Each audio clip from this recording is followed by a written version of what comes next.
Those who know me shouldn't be surprised I'm tackling this. Come on, We the Revolution fits like a glove. After all, I've already covered the game made in Slovakia, 2 in Czechia, 2 more in Belarus. So now that I'm looking at something made in Poland, I start sensing a pattern, but I'm not sure what.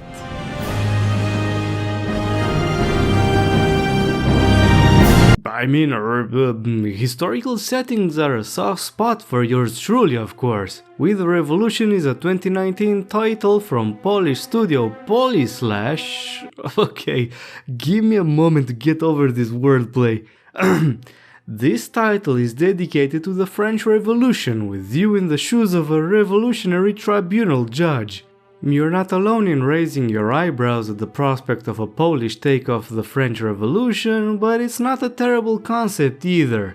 After all, the French perspective over the events is reverential enough to paint a clear picture of how they feel about it. Therefore, what we have here can serve as what we call a second opinion. On a more precise timeline, the game covers the events during the First French Republic, with its infamous Reign of Terror taking considerable importance. For those unfamiliar, the Reign of Terror is when the French decided that chop chop is an excellent way to deliver justice to the masses. Look at this, you're gonna have an exciting life now. You're gonna love my nuts, watch this. It should be noted right from the start that while reasonably accurate in its details, the game isn't attempting to be a faithful portrayal. The main plot takes quite a few liberties, but at the same time, a lot of the gameplay relies on making choices that, in some cases, can be different to how actual events unfolded. For instance, you can choose to not behead King Louis XVI, but it won't change much in the long run. Okay, so I'm not saying this is a Chekhov's gun moment for this video, but the game's bread and butter are the courtroom proceedings. In it, you are presented with a diverse selection of cases, from theft and murder to counter-revolution and treason. In all situations, you have an investigation report at your disposal, filled with keywords. These must be correctly assigned within this minigame to access as many options as possible when questioning the accused. For the most part, this minigame works well since some of the clues are traps and it forces you to be careful with your associations. Failing too many times, you will be locked out of questions which can hamper your ability to reach a reasonable verdict. Similarly, you must complete a report at the end of each trial, consisting of general questions about the case. The more accurate you complete the form, the happier the prosecutor will be. Thus, the more questions you have at your disposal, the better you can fulfill this additional task. This matters less than it seems though. As the game progresses and the entire courtroom mechanics are unveiled, it's evident that your standing with the 3 factions is the most crucial aspect. Each of them has different preferences depending on the case. The common people, the revolutionaries and the aristocrats all react to your verdicts, so the choices are a balancing act much more than I initially expected. There are no fancy bonuses if you have a good relationship with the group, but if you drop too low, you risk losing the game outright. This is not much of a concern in the game's early stages, but it becomes a more prominent issue later. On top of that, you are encouraged to take heed of the jury's opinion when passing sentence. Each question you pose to the accused sways the jury more in one way or the other. I would have preferred if you didn't get told beforehand how each question will influence them, but on the other hand, it would have been a very frustrating experience. Not only that some reactions make little sense, but the questions themselves can take you into very unpredictable territory. Unfortunately, the way it works means that you're only interested in asking questions that take the verdict towards the decision you intend to make.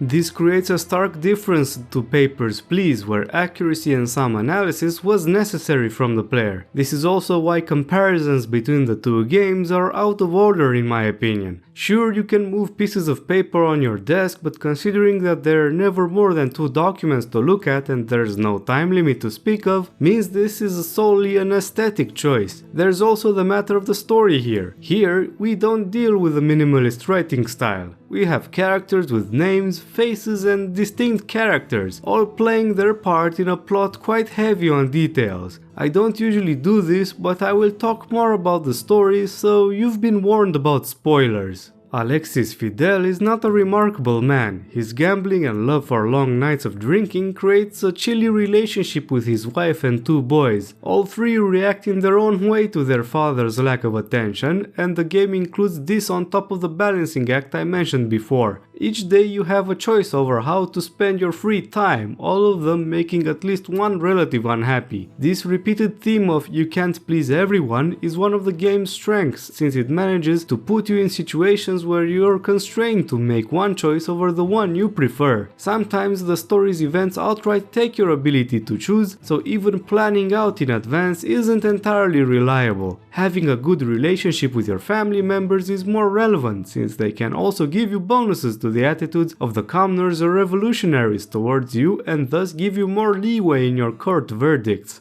As the first act progresses, you can see firsthand that the revolution isn't all flowers and roses. The overall atmosphere is bleak, with lots of violence and killing surrounding the people's everyday lives. Neither Fidel nor the other characters display overt support of the revolutionary movement, just a mere resignation to carry on. If you're the kind of person that wants to see revolutionaries abound with energetic enthusiasm, this game definitely isn't for you. It's critical to the senseless violence and cruelty bundled into it, even if it doesn't outright say so. For instance, some trials underline the harm caused by untamed zealotry on the simple, innocent citizens, while others point out to the animosities caused by the ancien regime.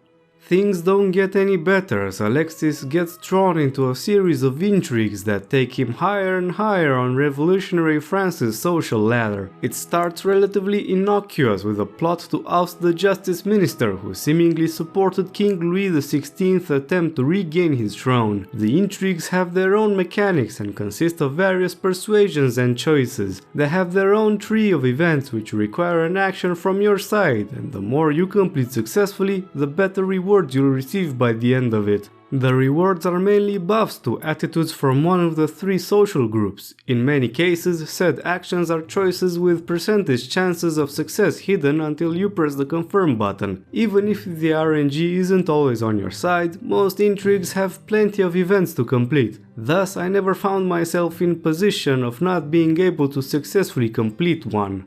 Persuasions are dialogue segments in which you must choose one of the 4 approaches for each stage. The goal is to convince the other person to support your actions and help your intrigues. Unfortunately, the dialogue's similarity to Fallout 4 approach comes with its own drawbacks. You don't know what a careless or aggressive reply entails, and some responses are unpredictable. It's challenging because you don't always know your conversation partner well enough to know his attitude towards the conversation subjects, so you're forced to do some guesswork. The fact that you can choose your strategy beforehand to see the effect is a gamey way to provide some leeway. Honestly though, this whole mechanic tends to become too repetitive while also being undercooked, so it being gamey on top of it is the least of its problems.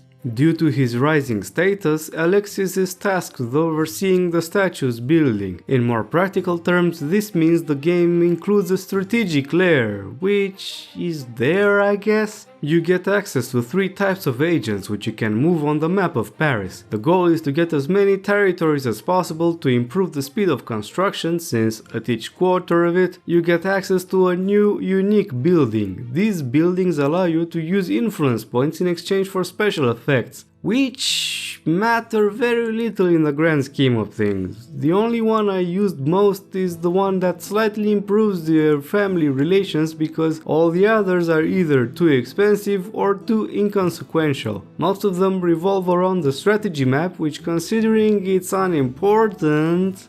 After getting rid of the Justice Minister, Alexis gets stabbed in the street and barely survives. It's becoming clear that he started to upset some influential people in Paris, and as far as he can tell, the mayor of Paris himself was behind all this. Thus, another intrigue is woven to get him arrested, taking us higher on the social ladder. But the enemies from behind the veil strike once again by killing Alexis's youngest son. What was a bleak story suddenly turned into something way darker, and there's no turning back from this. And right after this, in the middle of a story about Alexis's oldest brother death on a battlefield, the game suddenly puts you into yet another game mechanic, the turn-based combat. This one's completely taken me by surprise. It had no setup and it didn't fit with anything else that was done until this point. And since this is just the end of the first act, it didn't make me feel optimistic about what was to come. And I was right to feel this way. The more you progress in the story, the less prominent the courtroom trials become. As France enters the reign of terror,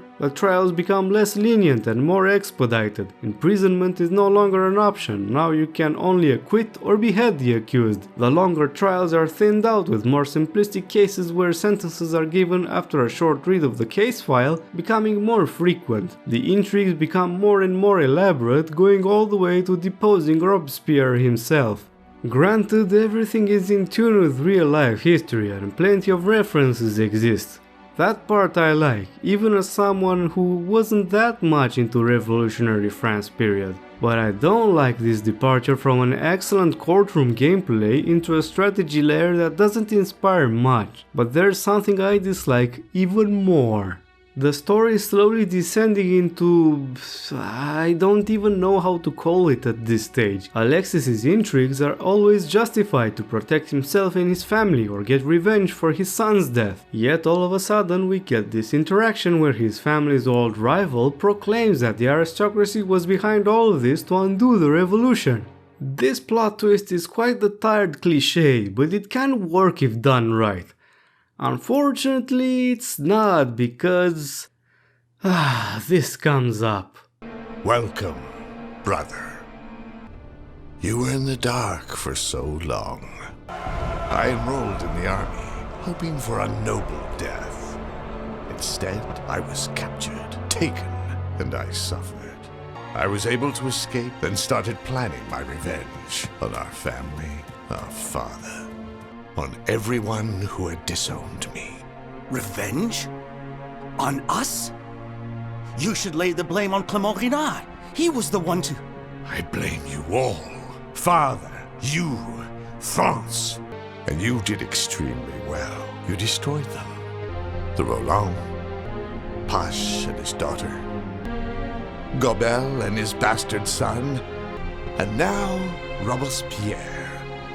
You did everything according to my plan. All I needed to do was awaken your desire for power. It was all me, James. It's always been me, the author of all your pain. Remember when you were making out with your first girlfriend, and you came right as she touched your leg? It was me, Parry. I jerked you off at super speed so it'd seem like you nutted at just a woman's touch! What the fuck?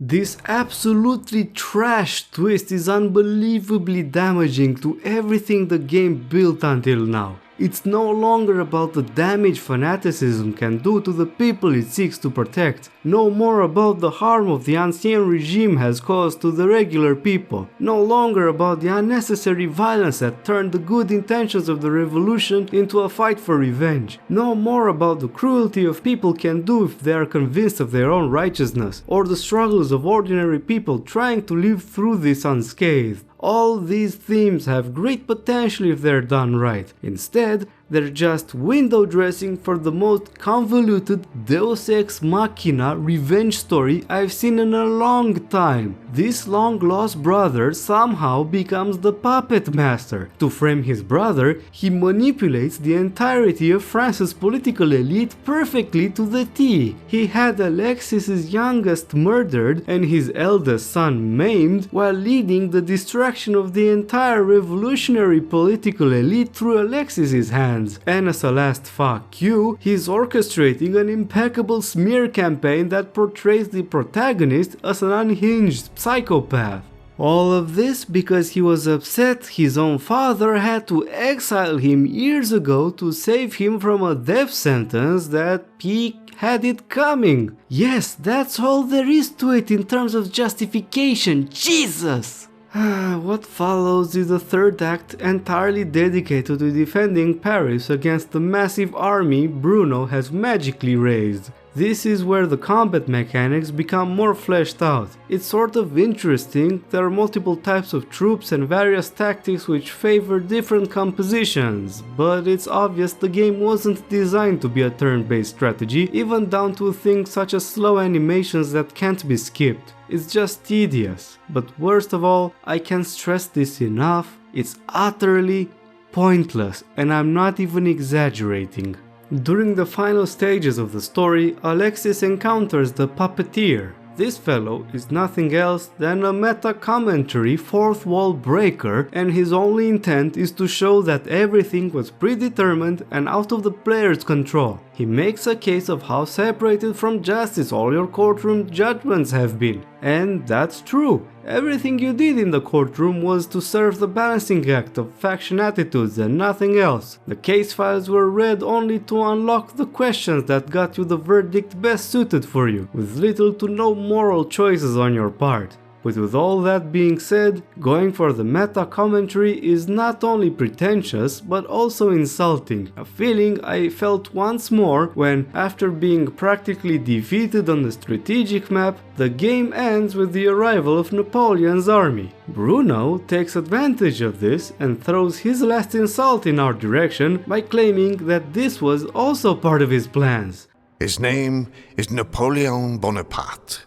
I don't know him, but that's not important. I won. Paris stays in our hands. You won. I never wanted to take over the city. I've just introduced you to your new dictator. I won. People will greet Napoleon with open arms. The new will come, only to forget about you and once again flood the country in blood after 100 years. At this very moment, the new is entering the city, leading an undefeated army. I won. Fuck off with this pompous crap, I'm done with this. Fortunately, the game offers a courtroom only mode where you must keep everyone happy for as long as possible. This provides plenty of gameplay hours doing what the game's been doing best. It recycles the cases you encountered during the story mode, but has the added benefit of obfuscating some of the information, increasing the challenge. You can't see how much the attitudes sway before giving a verdict, and not all questions are marked as to which direction they push the jury towards. If you want to play more of With the Revolution, I recommend the survival mode. Otherwise, the last two acts of the story take what could have been a fascinating story into the realm of absurdity. I'm not a huge fan of breaking the fourth wall and meta commentaries, but even so, I can recognize they can work if they're done well. Here, they're done sloppily, so much so they almost erase everything the first act had to say. In a game that leans so much on its writing and story, it's a pretty damning flaw. I'm not displeased with how they used the setting. With the Revolution does a great job using it. I have to make a special mention for the art direction, filled with lots and lots of small details that require another viewing from me to notice. Stuff like French flags in strategic places for important story moments is just one of the nice touches this game has. I would have liked the history to be more in depth, but that's just my own bias speaking. The French Revolution had a lot of fascinating personalities, and the game didn't exploit this advantage enough. Writing historically accurate and detailed stories is very difficult, and I'd be unreasonable to demand it, I'm aware of this. That being said, the efforts of a small Polish studio called oh god, I have to take another break again. Their efforts to write a more historically deep story had a great chance to have resulted in something better than what we ended up having. Some corners of the internet threw the old cliché criticism of "you're not doing enough politics," but I have to disagree. The commentaries made are pertinent enough, even if they're not in depth. But the problem is that the game proclaims nothing matters, you have no control over the events, thus nullifying anything the game had to say until that point. I can't understand what was behind the decision to write the second and third acts the way they were. The first act was an excellent platform to bring depth and nuance to the themes it started exploring, so it's a massive shame that was the chosen approach afterwards. If you're looking for a good story with a satisfying arc, avoid Wither Revolution, no ifs and buts. But if you want to see a commentary about society, morals and politics, plenty of other games do each of them better, most importantly, without undermining them. Its Courtroom gameplay is the only element worth of your time, but it's stunted by its story-driven design. Papers, Please has a massive advantage in terms of the variety and complexity of its gameplay, partially because the story's distraction are kept to a minimum. Wither Revolution has to split its attention, which is okay during the first act but becomes a sore issue later. Despite being so harsh on the writing, I enjoyed my time with the game overall. Thanks to everyone for marching all the way to the end. Don't forget to click the fancy buttons and recommend this video to your like-minded fellows. And until next time, cheers! You can't clean it. You can't open this up. It's worthless. Forget about it.